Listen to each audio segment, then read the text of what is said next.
గుడ్డుకారం వేసుకుని తిరిగి పెరిగిన వాడిని. మా నాన్నకి 8 మంది పిల్లలు. 8 మంది పిల్లలు మా నాన్న పూర్ టీచర్. చదివించడానికి శక్తి లేనటువంటి స్థితి నుంచి నన్ను ఉంటే సెకండ్ హ్యాండ్ పుస్తకాలు కొనుక్కుని భుజానేసుకుని స్కూల్కి వెళ్ళి చదువుకుని కష్టపడి నువ్వు అంతటా ఆపైనా ఎస్ఎల్సీ నుంచి అంటే కాదు నేను చదువుకోవాలని కానీ life is a game, it's a play, life is a challenge, you can meet it అని అనుకుని నా జీవితాన్ని నేను ఎప్పుడూ సరిపెట్టుకోకుండా వెనకడుగు వేయకుండా అలాగే అక్కడి నుంచి సత్తెనపల్లి సర్వై హై స్కూల్లో ఎస్ఎల్సీ వరకు చదువుకుని ఆ తర్వాత డిఎన్ఆర్ కాలేజ్ భీమవరంలో మా నాన్నగారి స్నేహితులు ఒక ఆయన ఉంటే ఆయన దగ్గరికి వెళ్ళి ఆ కాలేజీలో చదువుకుని ఆ తర్వాత ఆంధ్ర యూనివర్సిటీలో ఎంఏ చేసి ఎంఏ అయిన తర్వాత ఎక్కడ ఎన్నో ఇబ్బందులు వచ్చాయి. ఇబ్బందులన్నిటికీ దాన్ని ఏమంటారు తట్టుకోవాలి. అదేదో ఇబ్బంది అంటే అది పెద్ద సమస్య కింద మనం తీసుకోకూడదు. సమస్య కింద తీసుకుంటే మనం ఏం చేయలేము. ఇందాక చాలామంది మాట్లాడే వాళ్ళు చెప్పారు దాన్ని షుడ్ ప్లే అంటే చేసేయాలి. చేసినప్పుడు అది మన చేతిలోకి వస్తుంది కానీ లేకపోతే మన జీవితం దాని చేతిలో పెడుతుంది.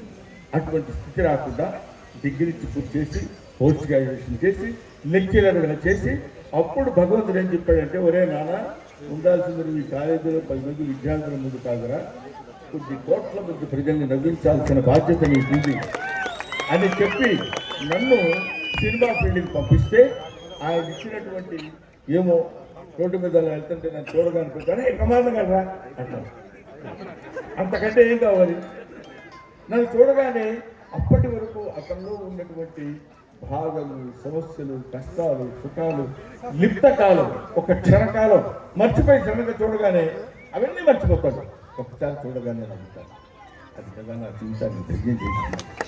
అటువంటి ఎంఏ అయిపోయి లెక్చరర్గా చేసిన వాడిని తీసుకొచ్చి సినిమా ఫీల్డ్లో కలిస్తే సినిమా ఫీల్డ్లో వాటికి 1200 సినిమాలు నేను యాక్ట్ చేశాను.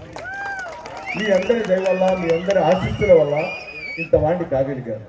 ఆ తర్వాత భారతదేశం నన్ను గుర్తించి అత్యుత్తమమైనటువంటి పద్మ అవార్డు సత్కరించింది, డాక్టరేట్ ఇచ్చింది. ఇవన్నీ కాదు, ఇది ఇండియాకి లేకపోతే ఒక రీజన్కి సంబంధించింది కాదు అని world wide Guinness book of world కాదు. అంటే ఎందుకు చెప్తున్నానంటే ఇది నా గొప్పతనం చెప్పడానికి కోసం కాదు.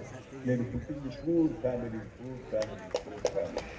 అని చెప్పడానికి మాత్రమే చెప్తున్నాను. ప్రతి వాళ్ళు పేదతనాన్ని అదేదో డిస్క్వాలిఫికేషన్ కింద చూడదు. పావర్టీ ఇన్వెన్షన్ అనమాట, మదర్ ఆఫ్ ఇన్వెన్షన్ అంటాడు. అంటే మీరు పొద్దునే లేవగానే నీకేదో కావాలనుకున్నప్పుడు కష్టపడతావు. పొద్దునే లేవగానే నీకేం అక్కర్లేదనుకున్నప్పుడు కష్టపడతావు. నీకు కష్టం నేర్పేది ఏంటంటే